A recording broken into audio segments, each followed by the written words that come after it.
Welcome to the Beyond AI podcast, a series that highlights the best thought leadership from the best guests on the best shows. This episode features Geoff White speaking with Aleksandra King on the Beyond podcast. Can be used for good, depending on your definition of good. So in the UK, we don't want countries to declare war on us or declare war on our allies. So we want to try and stop that. But we also want the UK to do well. So we want the UK to make a decent amount of money, to be a safe place to work. So the government's got a vested interest in having its sort of cyber spies.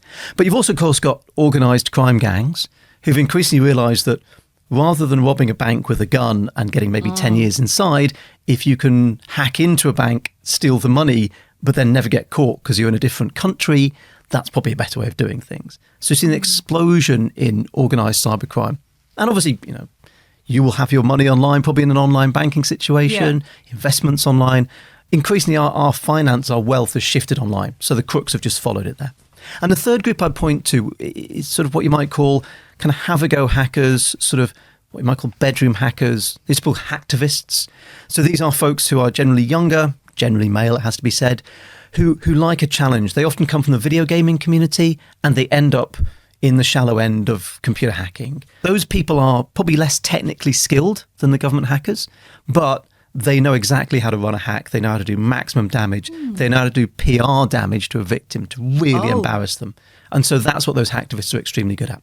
Wow. What we start to see is these three groups used to be sort of separate, and we're starting to see them increasingly come together. So we're starting to see governments looking at what the hacktivist guys are doing and thinking, oh, that's quite good. We can borrow from that. We've started to see cybercrime gangs get hold of the sort of cyber weapons that the governments use and actually using those to make money. So we're starting to see a blending of those three different groups. And that's why cybercrime is so big now. It's a different scene. No wonder they need you to investigate all this. Yeah. Exactly. So you see this crossover between cybercrime and fraud. And so one of the other things that's big, and actually I think is making more money than ransomware, is what's called business email compromise, which is a horrible phrase, but it's the phrase used. Let's listen to this. The way this works is I would phone up, let's say you're a big business, I phone up your accounts department and I say, hello, I'm calling from company X. We supply your, paper or toiletries or whatever. You usually pay us into this bank account, but we've now changed bank accounts. Here's our new bank details. So the next time you pay us, please pay us into this new bank account. Of course, I'm a fraudster and the account number I've just given is my own account or one of my accomplices' account. So the business, time comes to pay the invoice, it's 100,000 or whatever, they pay into the new bank account. And then it takes a couple of weeks for the real supplier to come along and say, you haven't paid us this month. And of course, the victim company says, well, yes, we paid you into your new bank account. And the supplier says, what new bank account? Suddenly they work and the money's to all gone. that. It's been 2 weeks, the money has just gone. That makes billions of dollars for crime gangs every year. But again, is it a cybercrime or is it a fraud? It's sort of done often via email, but equally it can be done by somebody who's phoning up and blagging. There's loads of different permutations on this. There's CEO fraud, where a gang will contact a company, maybe the finance director, and say, I'm the CEO, we've got to authorise this payment, I'm on holiday. Of course, CEOs, like everybody else, they put on social media, their trip to the Virgin Islands. Proper business movement going on. It's like Starbucks, Burger King, McDonald's. Yeah. And so business practice, whilst the ransomware gangs and virus writers largely we think are based in the Russian Federation, the people who use that ransomware could be anywhere. They will be distributed around the world. So we start to see the sort of federations, affiliate networks being created around the sort of cybercrime side. In the fraud side, there has been a big nexus around West Africa. There was a cliche about sort of Nigerian fraud gangs. Unfortunately, there was truth in that cliche. Okay. Look, vast majority of people who live in Nigeria have nothing to do with this. Yeah. But again, tiny minority, but significant minority around West Africa, Ghana, Nigeria, have pioneered a lot of those romance fraud tactics. Yes, for sure. It's famous now. Yeah. What we're now seeing is in Southeast Asia, the gangs around places like Myanmar, Laos, Cambodia, in the Philippines, setting up operations to do this thing we talked about earlier, this romance fraud, investment fraud mix. So that's all coming from those Southeast Asian networks. However, we're starting to see those spread around. They're springing up in the Middle East, in South America and so on. Because these tactics, once they succeed, other criminals look and go, well, that's a great idea. I'm going to do that. And you can just set up shop, you need some phones, internet access, some employees.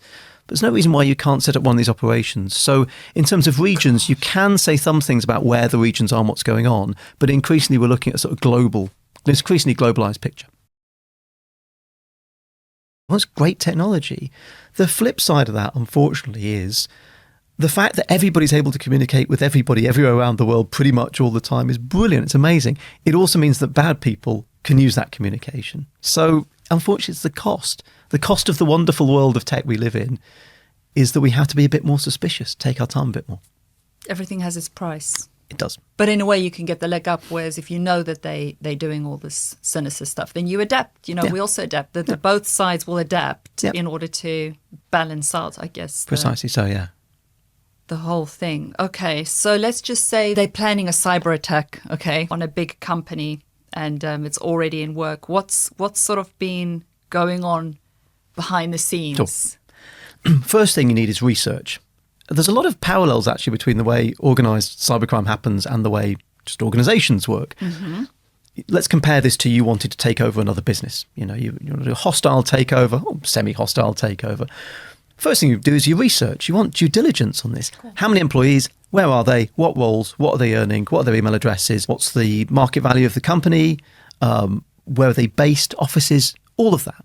And actually, I've seen cybercrime gangs who actually pay researchers to go out and just do that research, like you would pay a corporate due diligence company. Just find everything about this company. And what you're looking for, and this is the interesting thing, people get obsessed with cybercrime and technology. Actually, it starts with processes, business process. Put this company on a sheet. You can get a sheet of paper and just write it down. Right, here's this company, CEO there, the board here, the finance director. You start to draw the linkages. And what you're looking for is the bits where value is moving in that organisation. And when I say value, you think money and bank balances. Yeah, could be that. Or it could be valuable information. About drug dealing, we think about robberies, and we think about hacks and frauds.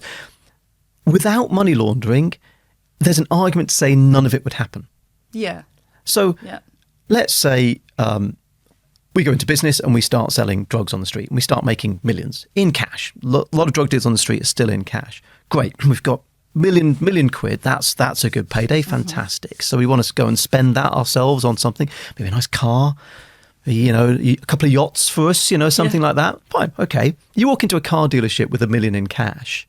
By the way, my friend did this. He tried to pay for a car in cash because he thought he could get a discount. Yeah. And the guy in the car dealership was horrified, freaked out, and told him to go away. So he had to get the tube back with his £60,000 in cash. You can't spend cash in these places because they know cash is exactly. So then we've got to launder it. Okay. So think about that and just map that out. Every major organised crime gang on the planet that's making serious money, they need laundering facilities. Yeah. They can't spend the money unless they've laundered it. Mm-hmm. So you don't make the money unless you can spend it. And if you can't spend it unless you launder it, you need laundering services. It is absolutely the glue that holds this thing together. What's their main laundering services? So you've got 3 stages in your classic money laundering. First stage is what they call placement. Mm-hmm. So again, going back to our cash example, we've done well out of our drug deals. Placement is getting that money into the financial system, a bank usually. Again, you can't take a suitcase of $1 million into a bank. They're going to ask some questions about that.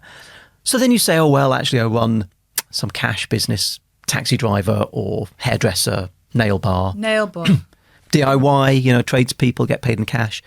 So you pretend to have that business. Don't and they you say, check, reconciliation check, which nail bar, where is it, what's it? They can do. But again, if you've hired somebody who pretends that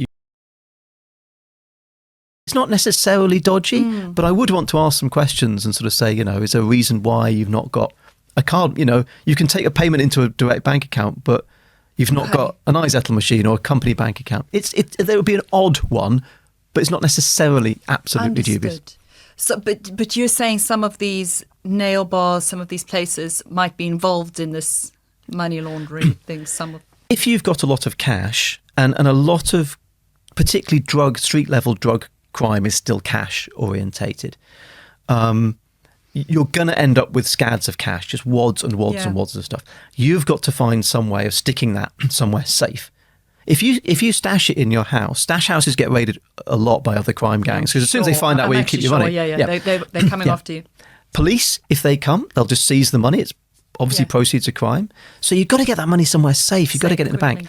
So So that's why a cash-intensive business, something like a builder's merchant, somewhere where cash, people who bring in jewelry and they pawn it and they get paid cash.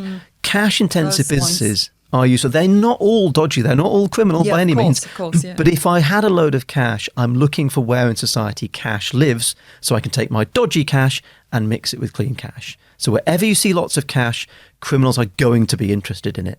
Not necessarily they've penetrated it, but they're going to be interested in it as well. So, for example, I've been investigating ransomware gangs recently, this phenomenon where they scramble your data and charge you a ransom. Yeah. Those gangs have a really interesting way of describing themselves. Okay. They call themselves post-paid security testers. So the idea is, as a company, you can pay a security tester to come in and test your security. Oh, stop it. Yeah. So what they say is, we've done a security test on you by hacking you. You failed the security test because we've hacked you. You now pay us the same you would any other security researcher. We didn't agree this prepayment thing. We've helped you, though. Wouldn't you rather know? That's how they describe themselves. Now, again, Incredible. that could be self-delusional bullshit, but they are so entrenched in this. They deal with this. If you're going to go in and target victims day in, day out, and in ransomware and in fraud, you are speaking to your victims, you've got to pull off a hell of a psychological trick not to go home You must do. I mean, and sob into your if you're cornflakes. selling drugs to people, you've got to pull off a hell of a psychological trick because you know very well what you're doing. So how in your brain do you reconcile that? One way is saying, I'm a business person. It's a you see what I mean? disgusting, horrible thing to do. And two wrongs don't make a right. And it's just lack of values, just really, really bad upbringing or some sort of psychological problem, I think. There's absolutely no justification whatsoever being a criminal liar. And of course, anyone selling drugs and anyone doing this is on no planet is it okay if they're listening. I'd say there's just madness. There are also often factors in the person's background. They'll have come from a difficult family situation, often have mental health problems, drug problems, alcohol problems, or have them in their family. And so there's that issue as well that people bring up. Again, I'm not excusing this, I'm just explaining that there's, I say, to do something that you know is horrible and has consequences, you have to build up a sort of bulwark in your mind of reasons. And so often these get... That was Geoff White speaking with Aleksandra King on the Beyond podcast. Visit beyondai.media to learn more. See you on the next episode.